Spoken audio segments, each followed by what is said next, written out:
Most people who try sandcasting silver for the first time waste more metal than they actually pour. The truth is, it's not the silver's fault, it's the process. In this video, I'll show you my entire workflow, from editing the starting image in Canva to 3D printing, all the way through to pouring the molten silver into the sand mould. But pay close attention to the sandcasting stage, because that's where 90% of beginners fail. It's also why I created a sandcasting guide, so you don't have to learn this the hard way.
Well, that didn't go to plan.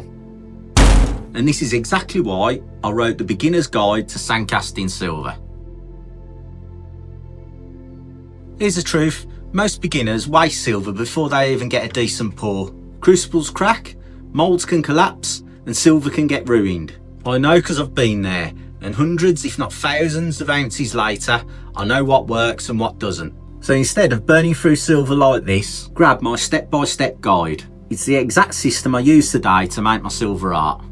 One bad pour costs more than this guide. Don't be like me.